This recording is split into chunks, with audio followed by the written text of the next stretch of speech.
Орманда болған жұмбақ оқиға. Айжанның төсек тартып жатқанына жарты жыл болды. Айжан 7-ші сыныпты тәмамдап, жазғы демалысқа шыққанда анасы оны бір аптаға көрші ауылдағы ағасының үйіне жіберген еді. Сол үйден қайтып келгеннен кейін 3 күн өтпей төсек тартып жатып қалды. Мәселе физикалық саулығында емес, психологиялық жағдайында. Себебі төсек тартып жатып қалғаннан бері ешкіммен сөйлеспейді, бір нүктеге қарап жата береді. Арасында өздігінен қарқылдап күлетіні бар. Мұндай кезде әкесі үйге сыймай, қызының мүшкіл халын көруге дәті шыдамай сыртқа шығып кетеді. Анасы болса жан ұшыра қызына көмектескісі келеді. Бірақ қызы тіпті анасын мүлде көрмегендей, дауысын естімегендей кейіп танытады. Айжан ауырып қалғаннан бері өзге түгіл туған анасын танымайды. Ол тіпті өз бетінше дәретханаға шықпайтын болды. Дәрігерлер одан ешқандай кінәрат таппады. Ал психологтар жындыханаға жатқызу керек екенін айтады. Алайда Айжанның ата-анасы бұл ұсыныстан үзілді-кесілді бас тартты. Содан бері анасы Айжанды дәл сәби кезіндегідей бақты. Анасы Айман қызына қарап жатып ұзақ ойланды. Бұл белгісіз ауру қайдан шықты?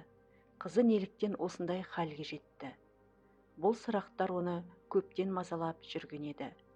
Бірақ жауабын таба алмады. Осындай қалың ойдың үстінде ұлы Біржанның көрген түсі есіне түседі. Айжан ауылға туыстарының үйіне кеткенде Біржан таңғы шай үстінде түсінде Айжанды көргенін айтады. Түсінде Айжан пештің жанында бір нүктеге қарап тұр екен. Жанына келген Біржанды байқамады да. Бір уақытта Біржан қарындасымен қалжыңдаспақ болып, «Ва!» деп айғайлап, Айжанды қорқытпақ болды. Сол уақытта Айжан ағасына жалт қарады.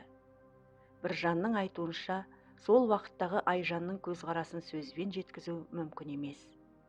Тіпті оған қарындасы Айжан емес, шайтанның өзі қарап тұрғандай көрінді.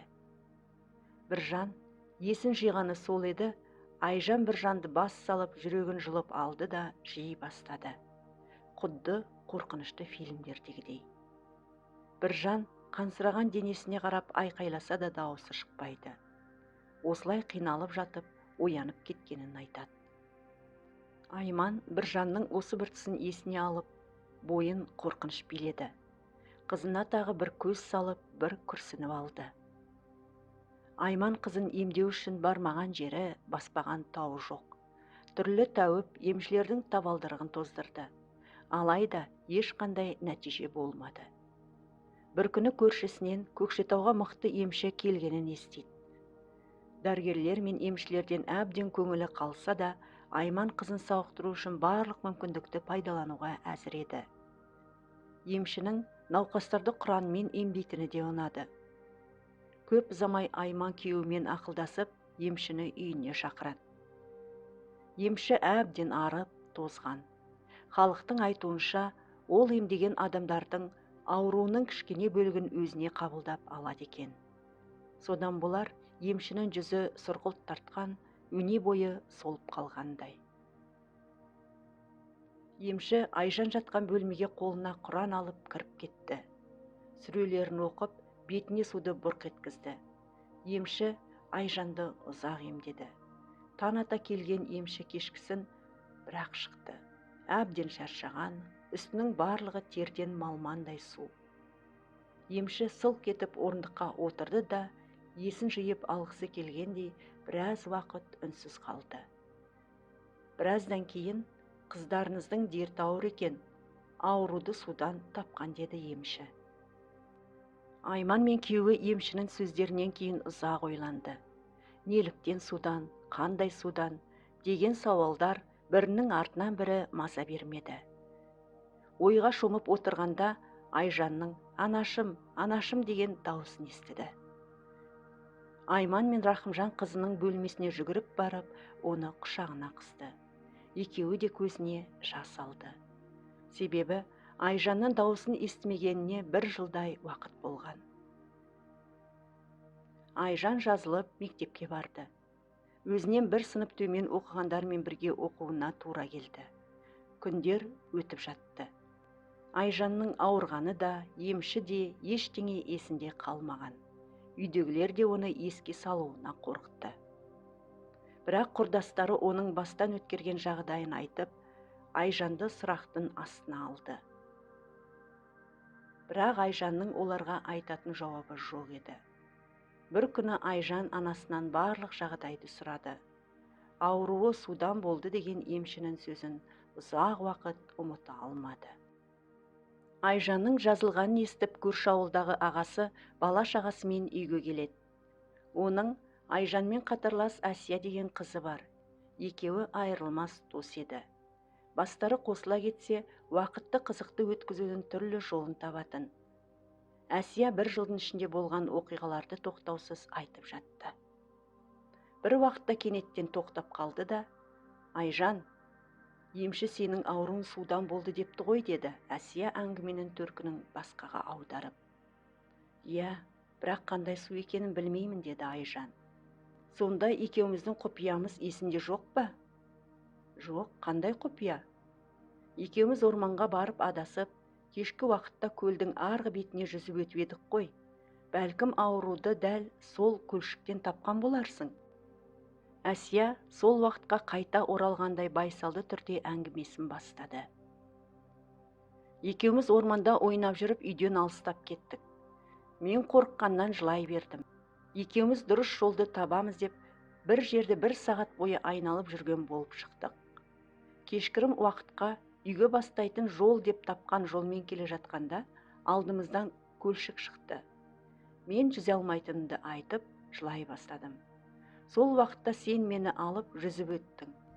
Өзің менің кесірінен бірнеше рет суға баттың да, жағаға шыққанда далаға қараңғы түскен еді. Екеуміз сол көлшіктің жағасында түнеп шығамыз деп шештік. Сен бірден ұйықтап қалдың. Мен қорыққаннан көпке дейін көз ілмедім. Бір уақытта қалың ағаштың арасынан сол жақ тұстан қара қасқыр бізге қарай тістерін ақситып келе жатты. Мен айқайлап, жылап сені оята бастадым, бірақ сен оянбадың. Сені қанша оятуға тырыссам да, бұл әрекетімнен ештеңе шықпады. Қасқыр бізге қарай жақындап келе жатқанда, оң жақтан ақ қасқыр шықты. Ақ пен қара қасқыр бір-бірімен төбелесе бастады. Ақ қасқыр екінші қасқырды жеңді де келген жағына қарай кетті. Қалың орманға толық жұтынып кетпей тұрып, бізге көз тастады. Таң атқанда сен ояндың. Мен түнде болған жағдайды айтып бергенде сенбеген едің. Таң ата бізді ауыл тұрғындары да тауып алды.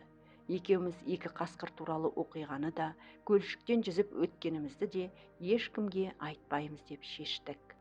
Айжан сол кезде бастан өткерген еміс-еміс есіне түсірді. Үлкендердің су перісі болады, түнде әйел адамға суға баруға болмайды деген сөздер есіне түсті. Бәлкім сол түні емші айтпақшы ауруды судан тапқан болармын деп топшылады. Өткен күндер қорқынышты түс секілді өтті де кетті. Айжанның отбасына шуақты күндер қайта келді. Бір күні Айжанды емдеген емші қайтыс болды. Халықтың айтуынша, Айжанды емдегеннен кейін емші төсек тартып жатып қалған екен. Содан оңалмаған. Айжанның дерті неден болғаны белгісіз. Оған медицина қызметкерлері де түсініктеме бере алмады. Әсияның орманда су жағасында көрген 2 қасқыры да қорыққаннан немесе қиялынан туған дүние ме, жоқ па, ол да белгісіз. Айжанның ауруы сол күйі жұмбақ күйінде қалды. Құрметті менің көрермендерім, әңгіме соңында каналға тіркеліп, лайк басыңыздар. Сіздерді қызықтыратын әңгіме тақырыптары болса, пікір жазып қалдырыңыздар.